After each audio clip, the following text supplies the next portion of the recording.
The Splatoon 3 Direct arrives tomorrow, and so have I.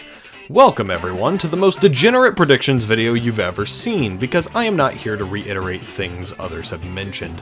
I am not here to play it safe and strive for correctness. I am here to blow realism back into the Stone Ages before little Timmy could even think about using his little E-liter 4K to spawn camp me. That's right. I'm coming for you. Today we're making a bingo sheet with this lovely template I've created. Link in the description.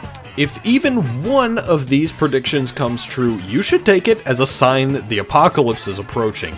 Don't run from it, just play Splatoon 3 and accept it. Let's begin with the story mode. Everyone loves DJ Octavio, right? They want him to be the main villain again, right? Well, too bad! He's going to team up with us this time against a new antagonist. A little bit bland for you? Well, DJ Octavio can now enter his Octoling form, and he's got an Octo Man Bun thing. Now the weird shipping art can begin. You're welcome. And for those of you hoping for a more Octo expansion style of story mode, you're in luck! Nintendo noticed your pleas and decided to make half of the levels focused around 8 balls, and the other half focused on breaking crates to match another crate construct.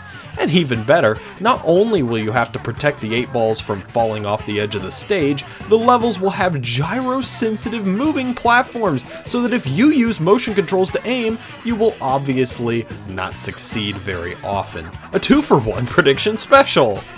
But of course it wouldn't be a story mode without plot, so let's turn our attention to the mammalian portion of the plot. Some people thought this was pointing towards Grizzco or even Lil Judd, considering they're both mammals. But I've got a better idea. The villain this time will be Tom Nook. This little asshole is nickel and dimed us to death in Animal Crossing, and after losing everything thanks to the rising sea levels, he's returned to claim what is rightfully his once again. His first task is to turn the current inhabitants into fluffy, marketable plushies. I look forward to finally getting to annihilate him in Splatoon 3. Oh, but we're not done. Tom Nook, DJ Octavio's Octoling form, and the new agent in Furby form will be released as amiibo. Get your jars ready. The Eiffel Tower shown in the first trailer has always thrown me for a loop. Supposedly, the world of Inkopolis takes place in modern-day Tokyo. If this is the Eiffel Tower, this means that we're in Squid France, and I honestly can't think of a worse fate. That's why my final story mode prediction is that the denizens of Splatsville will all be slaughtered in a war with Tom Nook's army of furries, because the French never win a war with anyone. Still with me? Good. Let's throw something else ridiculous in there. Splatoon will have a crafting mechanic. Based on the initial reveal trailer and the desert surrounding the Splatlands, you'll be able to go out into an open area and scavenge for scraps and treasures. You can obtain things that can be crafted into relics of the forgotten past and then sold for chunks that you can use to either customize your weapons or just trade for money, whichever you prefer. Oh, and I don't mean customizing your abilities in chunks for your weapons. No. This is purely cosmetic. That's right, Splatoon 3 will have weapon skins that you can buy for your guns in this game, ranging from stickers to keychains and even ancient animal teeth, for the complete Mad Max feel. And the best part is that for the low price of $10 US, you can own a whole collection of these skins. That's right, the next prediction is that Splatoon 3 is coming out with a fully fledged Battle Pass, complete with weapon skins, pieces of gear, and even special title card customizations. There's going to be more content than ever before available at launch, if you're willing to fork over some extra cash for it. I did say that if any of these things were to occur, that the apocalypse was on the way.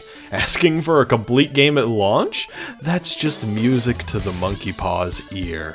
Pivoting away from toxicity, here's a question for you. Why haven't we been able to drive cars in Splatoon yet? They're in every game, and obviously a main transportation option for both Inklings and Octolings. Are we too young to drive? Is there no reason for vehicles to be incorporated into the single-player modes?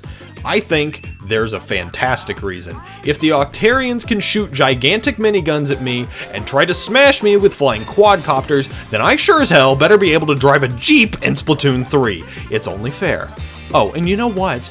Put some Jeep cosmetics in the Battle Pass too. I want to deck out my ride with fuzzy dice and spinning rims. If you can get Mercedes-Benz in Mario Kart, you can get Jeeps in Splatoon, Nintendo. Make it happen. In terms of new characters, I don't expect many in Splatoon 3. What I do expect is that if there's any kind of property management in this game, whether it be apartments or something else, it will be managed by a loan shark. Yes, an actual shark. This entire entry was for this one dumb pun. Also, forgoing anything that you can do in your abode to customize it, I'm going to predict that there will be an official confirmation of how you can change your ink color, whether that's a shower or some special device. I'm personally betting on hardcore drugs. And speaking of highly requested features, there will be news. And it'll be unskippable, and longer than ever before, because there will be a weather forecast for the aforementioned scavenging mode. No need to thank me, I'm just doing my job. Alright, enough boring stuff. What about multiplayer? Well, for starters, the map pool selection will actually change from 2 maps every 2 hours. Instead, every map in Ranked will be picked randomly from Walleye Warehouse, Gobi Arena, and Nuketown from Call of Duty. There are no other maps available, everything else is just in Turf War. Have fun, competitive scene! And while there will be no return of Squid Jump or Squid Beats for you to play while being in the lobby, there will be one new game. Cephalopod Racing. Yes, you will get to control young Anarchin Skywoomy and his rinky-dink little pod racer and aim for glory in races that take 1.5 minutes to complete on a 75-second lobby timer. Maybe one of these days, he won't have to resort to child murder to get what he wants.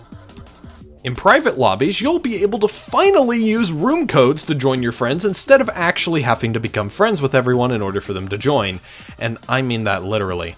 Absolutely despise someone that your friends enjoy? Well, now all you need to do is become the lobby owner and you can relentlessly bully them. Options will be included to take away certain people's weapons, give them reduced health, or place them on their own team in a 1 versus 7 situation. Cyberbullying has never been easier. Ah, Nintendo, bringing people closer since Mario Party 1. Splatfests will no longer be region-locked. Every single Splatfest will be played by all regions at once, so no more rice versus toast for Japan or front roll versus back roll for Europe. This time, everything will be USA-centric, just the way it should be. The first Splatfest will be Eagles versus Cowboys, and the world will groan as the NFL sponsors the green and blue madness to come. Instead of incorporating the Splatnet mobile app features into Splatoon 3 like they should, instead we'll only be able to change weapons by pulling out our phones and opening up the app. However, as a trade-off, you'll be able to swap weapons on the fly whenever you want. All you need is 3 hands to play the game properly, and you can dodge roll before switching to a roller and obliterating everyone in your path. After being a victim of this new mechanic, you may feel the need to scream obscenities at your screen. Nintendo's got you covered yet again! Instead of the highly requested online voice chat, every D-pad emote will be replaced by Pearl cussing like a sailor at maximum volume.